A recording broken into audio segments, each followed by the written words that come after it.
திரையுலக கவர்ச்சிங்கிற ஒரு ஈர்ப்பு சக்தி இருக்குது. அந்த திரையுலக கவர்ச்சியால அவங்க ஜெயிச்சிட்டாங்கன்னு சொல்றது ஏன் கொச்சைன்னு நினைக்கிறீங்க? நீங்க ஜெயிச்சிட்டீங்க, வந்துட்டீங்க, மனமார்ந்த வாழ்த்துக்கள். ஆனா உங்களை பத்தி ஒரு கருத்து சொல்லும் போது இது இப்படி சொல்லக்கூடாது, இது இப்படிதான் சொல்லணும், இது பொய்லாம் ஏன் சொல்றீங்க? விஜய் அவர்கள் மீது இருக்க தனிப்பட்ட அன்பு, ஆர்ப்பரிப்பு, பேரார்வம், அது ஒரு ஈர்ப்பு, அது ஒரு கவர்ச்சி. அதனால அவர் ஜெயிச்சிருக்கிறாருன்னு சொல்ற தப்பே கிடையாது. ஏதோ ஒரு கொள்கை, இந்த கொள்கையால நான் ஜெயிச்சேன்னு சொல்லுங்க பார்ப்போம். இல்ல, அப்போ கொள்கை ஈர்ப்புல என் கட்சி இருக்குன்னு சீமான் சொல்றாரு. உண்மைதான். ஏன்னா இப்ப சீமான் என்ன திரையுலக கவர்ச்சியை வைத்த கட்சி நடத்துறாரு. இதுக்கப்புறம் இருக்கக்கூடிய அரசியல் களமே விஜய், உதயநிதி, அண்ணாமலை அப்படின்னு தான் நகரும். இந்த இடத்துல சீமான் அவர்கள் தான் இந்த இளைஞர்களை கவரக்கூடிய மிகப்பெரிய ஒரு சக்தியா இருந்தாங்க. அவரை பின்னுக்கு தள்ள போறாங்க இந்த 3 பேரும் அப்படின்னு சொல்றாங்க. அரசியல் பேரவை நேயர்களுக்கு வணக்கம். நான் உங்கள் பிருந்தா சங்கர். இன்று நம்மோடு சிறப்பு விருந்தினராக இணைந்திருப்பது ஊடகவியலாளர் அருள்மொழிவர்மன் அவர்கள். வணக்கம். வணக்கம்மா. சமீபத்துல பாத்தீங்கன்னா சீமான் அவர்கள் ஒரு மேடையில பேசும்போது அமைச்சர்களை பத்தி, இப்ப இருக்கக்கூடிய அமைச்சர்களை பத்தி பேசினாங்க. இதற்கு முன்பு இடையில தாவேகாவை பத்தி பெரிய அளவுல விமர்சிக்காம அமைதியா இருந்தது. இப்போ சீமான் அவர்கள் நல்ல அந்த கலாய்க்கிற தோணியில பேசும்போது அந்த பழைய சீமான் அவர்கள் வெளியில வந்துட்டாங்க அப்படின்னு சொல்லிட்டு சீமானுடைய தம்பிகள்லாம் ரொம்பவே கொண்டாடுறாங்க. இது வருங்காலத்துல எப்படி இருக்கும் சார்? இல்ல, அவர் இப்போதைக்கு கொஞ்சம் ஊடகங்களோட கொஞ்சம் விலகிதான் இருக்க போறாரு. இது கட்சியான ஒரு நிகழ்ச்சி, சோ பங்கெடுத்துக்கிட்டாரு. தொடர்ச்சியா நிகழ்ச்சிகள்ல கட்சி நடத்தும், பட் ஊடக சந்திப்போ நிகழ்த்த மாட்டாருன்னு நான் நினைக்கிறேன். அது சாட்டை திருமுருகன் போன்றோர், இடுமான கார்த்தி போன்றோர்லாம் நிகழ்த்துவாங்க. அண்ணன் கலைஞரும் இருக்காங்க, நிறைய செய்தி தொடர்பாளர் கட்சியில இருக்கிறாங்க, அவங்க தான் நிகழ்த்துவாங்க. இவர் இனிமேற்பட்டதை பெருசா நிகழ்த்த மாட்டாருன்னு நினைக்கிறேன். ஏன்னா அவரே சொல்றாருல, எங்கள் மீது நிகழ்த்தியது ஊடக தீண்டாமைன்னு சொல்றாரு. தந்தின்னு ஒரு டிவி இருக்கு, நான் சொல்லும் போது சீமானா சிரிப்பு வருது, மேலானா உனக்கு நல்லா இருக்குதா அப்படின்னு கேட்கிறாரு. அப்போ அந்த கோபத்துல ஒரு நியாயம் இருக்கிறதா நான் பாக்குறேன். அந்த கோபத்துல ஒரு நியாயம் இருக்குன்னு தான் நான் நினைக்கிறேன்.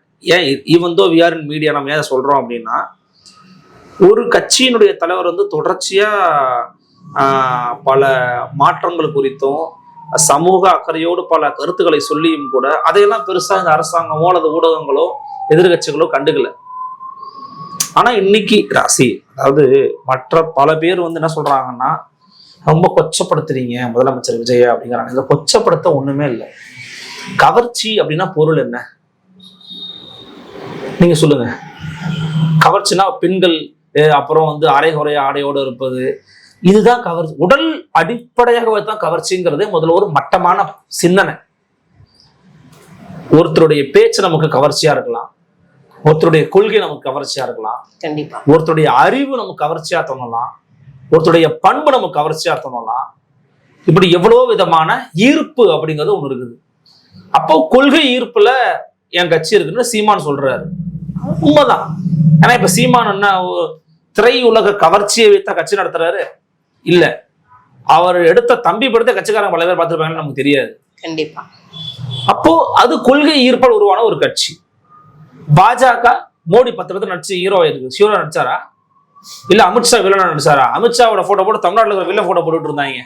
அவர் வேற, அவர் வேற. எப்படி கொள்கை, இந்துத்துவ கொள்கை, அதான் செய்வேன், தப்பா அதெல்லாம் அவன்கிட்ட ஒரு ஐடியாலஜி இருக்குது.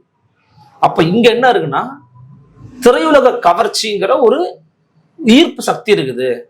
அந்த திரையுலக கவர்ச்சியால அவங்க ஜெயிச்சிட்டாங்கன்னு சொல்றது ஏன் கொச்சைன்னு நினைக்கிறீங்க? அது என்ன தப்பு இருக்கு? எனக்கு புரியல. அதுதான் சீமானும் சொல்றாரு. அது தப்பு ஒண்ணும் இல்ல. நீங்க ஃபேக்டா சொன்னா உங்களுக்கு ஏன் கோபம் வருது? தாவேகா அரசினுடைய செயல்பாடுகளை நான் விமர்சிக்கிறேன், நல்லது இருந்தா ஆதரிக்கிறேன், கெட்டது தான் தப்புன்னு சொல்றேன், எடுத்துக்கோங்க. நீங்க ஜெயிச்சிட்டீங்க, வந்துட்டீங்க, மனமார்ந்த வாழ்த்துக்கள், சூப்பரா ஆட்சி பண்ணுங்க, தப்பு இல்லை. ஆனா உங்களை பத்தி ஒரு கருத்து சொல்லும் போது இது இப்படி சொல்லக்கூடாது, இது இப்படிதான் சொல்லணும், இது பொய்னா ஏன் சொல்றீங்க? உங்க மனசாட்சிக்கே தெரியும். கண்டிப்பா.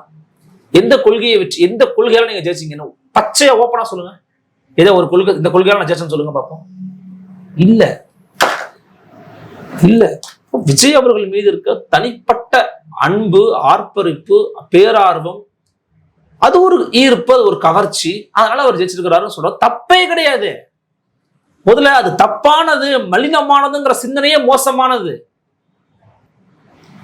அப்ப அதனால சீமான் கேட்கறத தொடர்ச்சியா கேட்பாரு. கண்டிப்பா சார். ஏன்னா இப்ப திரையுலக கவர்ச்சி அப்படின்னு சொல்லிட்டு சீமான் மட்டும் சொல்லல, நிறைய பேர் வந்து சொல்லிட்டாங்க. இப்ப இந்த திரையுலக கவர்ச்சி மக்களிடம் இருக்கு அப்படின்னு மக்களுக்கு ஒரு பாடம் புகுத்தி எப்படி மக்களை அதுல இருந்து வெளியில கொண்டு வர போறாரு சீமான் அவர்கள் இனி வரும் காலங்கள்ல. அது ரொம்ப ஒரு பெரிய வேலை, ஒரு பெரிய வேலை. அந்த பெரிய வேலை எப்படி செய்ய போறாருன்னு தெரியல. டஃப் ஜாப் அது. ஆக்சுவலி டஃப்பான ஜாபை வந்து அவர் கையில் எடுத்திருக்கிறாரு. அதை மேற்கொண்டு செய்யறதுக்கு ஒரு பெரிய வேலை திட்டம் வேணும். அந்த வேலை திட்டத்தில் இறங்கியிருக்கிறாங்கன்னு சொல்றாங்க. அது எவ்வளவு தூரம் இறங்கியிருக்கிறாங்க, என்ன பண்ண போறாங்க அப்படிங்கிறது தெரியல. ஏன்னா இதுக்கப்புறம் பலமுனை தாக்குதல் பண்ணி ஆகணும். அண்ணாமலைலாம் உள்ள வர்றாரு. ஏன்னா இப்போ பயங்கரமா மீன்ஸ் அண்ணாமலை அவர்கள் இந்த இயக்கம் ஆரம்பிச்சதுல இருந்து பாத்தீங்க அப்படின்னா இளைஞர்கள் பாதி கூட்டத்தை வந்து விஜய் அவர்கள் கூட்டு போனாங்க, மீதி இருக்கிறவர்களையும் உருவ போறாங்க. அதாவது அண்ணாமலை வந்து உருவிட்டாங்க, அதாவது சீமான் கட்சியே வந்து இல்லாம போக போகுது அப்படின்ற மாதிரியான மீன்ஸ்லாம் வந்து நிறைய விஜய்கிட்ட போனதாவது ஒரு செக்யூலரா இருக்கணும்ன்ற எண்ணத்துல இருக்கிறவங்க போயிருப்பாங்க. இவன் வந்து நோ ஐடியாலஜி, ஒரு செக்யூலரா இருக்கணும்ன்ற எண்ணம் ஒருத்தர் இருக்கவும் போயிருப்பான். இல்லைன்னா தமிழ் தேசத்தை நாங்க போய் பேசிக்கிறேங்கன்னு சொல்லி போயிருப்பான். நீங்க போய் அண்ணாமலையோட தமிழ் தேசத்துல பேச முடியாது, அண்ணாமலையோட அதெல்லாம் பேச முடியாது. அண்ணாமலையும் முதல்ல ஒரு பிஜேபியோட ப்ராக்சி தான். அவர் ஒரு proxy and agent for Modi or Amit Shah, அப்படிதான் அவர் இருப்பாருன்னு நினைக்கிறான். அவர்கிட்ட எந்த சித்தாந்தமும் கொள்கையும் இப்ப கிடையாது. அப்படியே உருவானாலும் அது வந்து ஒரு ப்ரோ இந்துத்துவாவா தான் இருக்கும். அப்படிதான் உருவாகும், அப்படிதான் வருவார், அவரும் அப்படிதான் வருவார். அதனால அந்த பக்கம் இவருடைய ஐடியாலஜியில் இருக்கிறவங்க ஒட்டுவதற்கு வாய்ப்புகள் ரொம்ப குறைவு. இருந்தாலும் பாத்தீங்க அப்படின்னா 2 நாள்ல கிட்டத்தட்ட 14 லட்சம் பேர்கிட்ட அவர் இயக்கத்துல இணைஞ்சிருக்காங்களே சார். இதை நம்ம எப்படி புரிஞ்சுக்கிறது? இந்த மாதிரி நிறைய பேருக்கு இணைவாங்க. உங்களுக்கு நினைவு இருக்கான்னு தெரியல, அம்மையார் தமிழிசை அவர்கள் தலைவராக இருக்கும்போது மிஸ்டு கால் கொடுத்து ஜாயின் பண்ணுங்கன்னு சொன்னாங்க. 50 லட்சமா ஜாயின் பண்ணாங்க. எங்க பிஜேபியில எத்தனை பேர் ஓட்டு விழுந்துருக்கு புரியுதா உங்களுக்கு? சொல்லுவாங்க எத்தனை பேர் லட்சம் ஜாயின் பண்ணாங்க. சார் ஜாயின் பண்ணட்டும் சார், ஏன்னா இப்பெல்லாம் பயமா இருக்குது. எல்லாம் சொல்லுவாங்க இன்னொரு ஒருத்தர் ஆட்சிக்கே வந்துட்டாரு. பட் அவருக்கு இருந்தது என்று ஒரு பயங்கரமான ஒரு கரிஸ்மா இன் சினிமா, அதனுடைய மூலத்தை வச்சு அறுவடை பண்ணிட்டார் அவரு. இவருக்கு அப்படி ஒரு விஷயம் கிடையாது. ஒரு லீடர்ஷிப் குவாலிட்டி இருக்கிற ஒரு ஆள் தான் அவர், மறுப்பதற்கு இல்லை அண்ணாமலை அவர்களை. பட் அப்படி நீங்க வந்து எதை வச்சு ஈர்க்க போறீங்கன்றது இருக்குல்ல. ஆன்டி டிஎம்கே ஃபோர்ஸா இருக்கணும், ஆன்டி டிவிக்கே ரொம்ப ஃபோர்ஸா இருக்கணும், ஆன்டி பிஜேபின்னு தேவைதான். ஆனா அவர் மெல்லிதான் எடுத்து பாருன்றாங்க. பட் மெல்லிதான் எடுக்கிறதே பெரிய விஷயம்.